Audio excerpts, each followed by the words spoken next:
एक अगस्त ऋषि थे, परमात्मा पाने के लिए घर त्याग कर जंगल में साधनाएं शुरू कर दी। अब इनकी बहुत लंबी चौड़ी कहानियां हैं।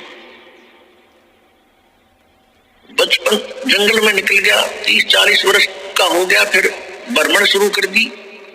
यानी पहले बैटरी चार्ज करता था, 1 वर्ष में 6 महीने तपस्या साधना करता था, 6 महीने भ्रमण करता था गांव गांव नगर नगर में जाके।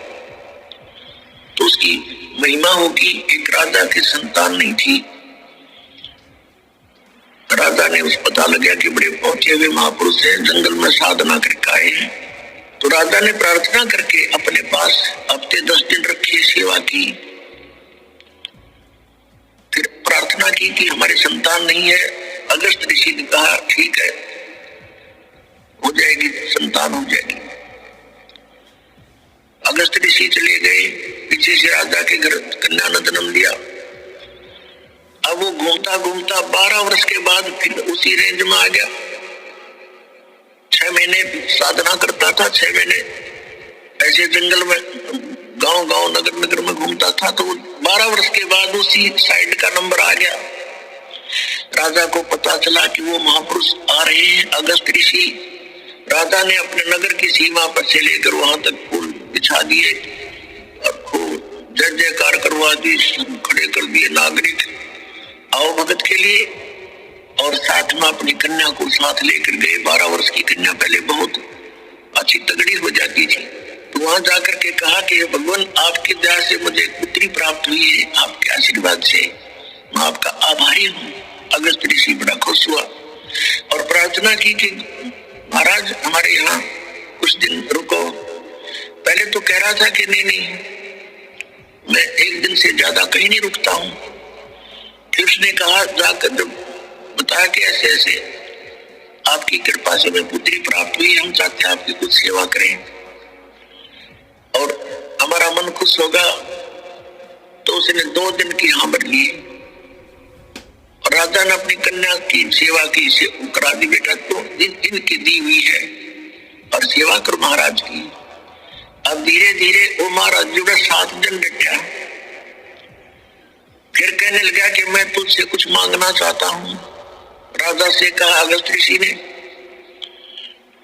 अब राजा ने कहा जी हम क्या दे सकते हैं आपको, सब कुछ आपका ही है, मांगने की आवश्यकता नहीं, आप आदेश करो कि ये कन्या मुझे दे दो मेरी सेवा के लिए।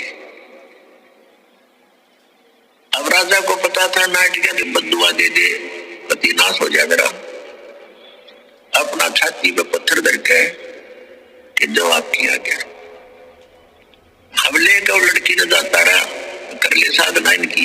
फिर उसको क्या हुआ, तपस्याएं करके उसने एक सिद्धि प्राप्त कर लिया। जीवन सारे जीवन में एक सिद्धि सब सागर पीवे, एक सिद्धि जो बोध जीवे, एक सिद्धि जल पैर न लाई, एक सिद्धि आकाश से उड़ जाई। अपने आत्मा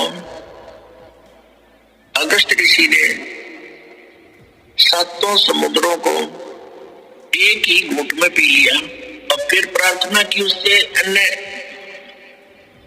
ऋषियों ने देवताओं ने कि भगवान यहाँ तो सब आओ बहुत बिगड़ जाएगी, एटमॉस्फेयर चेंज हो जाएगा और आप दया करो, हमारे ऊपर रहम करो। रहम कर दिया, उल्टा ही कुर्ला कर दिया। 7 समुद्र भर गए। अपने आत्मा आज हम अध्यात्म ज्ञानहीन हो लिए कति। नकली ऋषि संतों महंतों के कारण इन्हें कहेगा पता नहीं। हमें नास्तिक का दूसरा रूप बना दिया कि भगवान ऐसा नहीं कर सकता, ये सब झूठ बोलने की बातें हैं। नहीं, अध्यात्म के अंदर बहुत बड़ी प्रबल शक्ति है, ऐसा बिल्कुल संभव है। लेकिन ये हमने चाहिए नहीं थी, इनकी आवश्यकता नहीं थी। अज्ञानता के कारण ये किया। क्या कहते हैं परमात्मा, कहते हैं कि डिंब करे डूंगर चढ़े। लोग दिखावा करते हैं, तपस्या करने वाले ऊंचे से स्थान पर बैठेंगे जहां से दूर तो दिखे सब महात्मा, वो बैठा और फिर 5 मीच के बैठा रहा। फिर उसकी सेवा शुरू हो जाए, लोग आन जान लग जाए, उसकी महिमा हो जाए। वो महिमा की